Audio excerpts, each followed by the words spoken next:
50,000 people used to live here. Now it's a ghost town.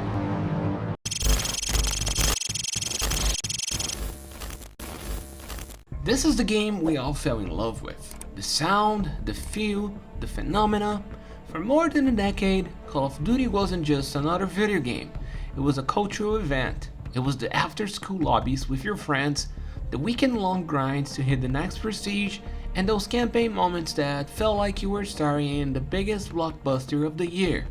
It defined a generation of first-person shooters and built an empire that seemed completely untouchable.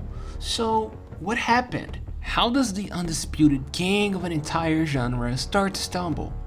Because while Call of Duty is still a monster that makes incredible amounts of money, a deep rot has started to set in. It's a rot that isn't just felt by players anymore, it's starting to show up in the trends. The franchise is bleeding its most dedicated fans. The community's mood has soured from love to frustration. This isn't just a bad year, it's a foundational crisis. And to understand why, we have to look at how the very soul of the game has been chipped away piece by piece. On the surface, Call of Duty is an invincible titan. The franchise has sold over 500 million copies, putting it in the most elite club of entertainment products in history. The launch of Black Ops 6 in 2024 was the biggest in the series' history in terms of pure player engagement, largely thanks to its day one release on Xbox Game Pass. It brought a colossal wave of players into the fold and helped to drive record new subscriptions to the service. But that's where the good news starts to get complicated. After that initial explosion, the numbers tell a different, more troubling story. While Activision doesn't release official retention data, community trackers and industry observers have noted a worrying trend for Black Ops 6. On PC, the drop-off seems particularly sharp. Player counts always fall after launch, but recent titles appear to be losing players faster than before. Even nostalgia-fueled events like the periodic return of fan-favorite maps to Warzone often provide only a temporary spike before the numbers start trending down again. This isn't a collapse happening overnight. It's a slow, grinding erosion.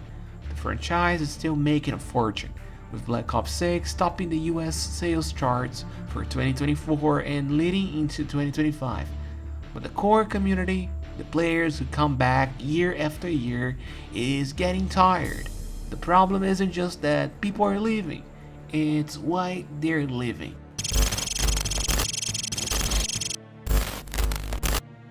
If you ask a long-time player when things started to feel off, a lot of them will point to the game's identity crisis. Call of Duty built its empire on a foundation of gritty, cinematic, and mostly grounded military combat. The original Modern Warfare trilogy wasn't just a game, it was an experience that felt authentic. Now the game feels like a chaotic circus. The gritty aesthetic has been buried under an avalanche of ridiculous cosmetic items. One moment you're in a tactical firefight, and the next you're getting vaporized by a player wearing skin that belongs in a Saturday morning cartoon. This isn't just about appearances, it's a symptom of a franchise that seems to have forgotten what made people love it in the first place. This disconnect was put on full display with the campaign for Modern Warfare 3 in 2023. Campaigns were once the crown jewel of the Call of Duty experience, but the MW3 campaign was met with almost universal disappointment. Players and reviewers call it shockingly short, uninspired, and felt like it was just a collection of repurposed assets from Warzone. IGN gave the campaign a brutal 4 out of 10, calling it underbaked and cobbled together. To many, it didn't feel like a passion project, but like a contractual obligation, a placeholder to justify a full-priced game. For a series famous for its stories, it felt like a betrayal. Got it, sir! Good. That's one less loose end.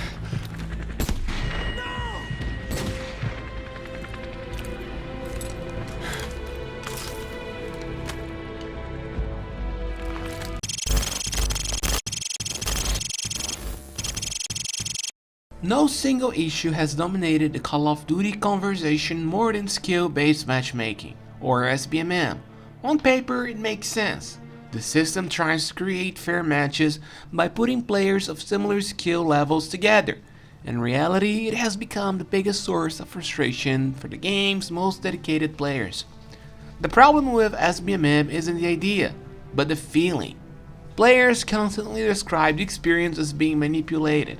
Instead of a natural mix of games, it feels like an algorithm is pulling the strings. You do well in 1 or 2 matches, and you're immediately thrown into a lobby against hyper-competitive players for a string of crushing defeats. Then, just when you're ready to rage quit, the system seems to serve you an easy lobby to keep you from logging off. This completely robs players of a real sense of getting better. Wins can feel hollow, as if they were handed to you, while losses feel punishing and unavoidable. While the exact inner workings are secret, the consensus is that the system is tuned for player attention, not necessarily for fun. The result is an experience that feels less like a game and more like a job, a never-ending tournament where you can't just relax and play.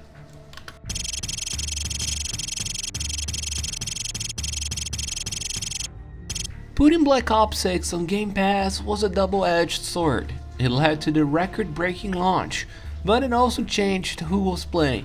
A huge chunk of those initial players were tourists, Game Pass subscribers just trying the game out before moving on to the next big thing in the library. This created a launch that was a mile wide but an inch deep, making it hard to maintain momentum in the months that followed. This is made worse by a market that is more competitive than ever. For years, Call of Duty's only real rival was Battlefield. Today, players are swimming in options. High-quality shooters like Apex Legends, Fortnite, and even fresh hits like Helldivers 2 have captured massive audiences by offering something different. Warzone, while still huge, is no longer the undisputed king of battle royales. Its viewership on streaming sites has fallen significantly since its pandemic-era peak. When players get fed up with Call of Duty's problems, they now have a dozen other great games waiting for them. The franchise is no longer the only show in town, and its failure to fix long-standing issues is giving players more reasons to look elsewhere. But that's my take on the trends in the community's voice. The most important perspective is yours. If you're a long-time player, I really want to hear from you. When did Call of Duty start to change for you? Was it the matchmaking, the crazy cosmetics, or something else entirely? Let me know your story in the comments. Call of Duty is at a crossroads. It's a commercial juggernaut, a titan that brings in billions. But beneath the shining surface, the cracks are impossible to ignore. A crisis of identity, gameplay mechanics that infuriate its most loyal fans, and a market full of hungry competitors have all created a real sense of decline. The king is tumbling, and for the first time in a long time, its throne looks vulnerable. The question isn't whether Call of Duty can fall anymore, but whether Activision is willing to make the tough changes needed to help it get back up.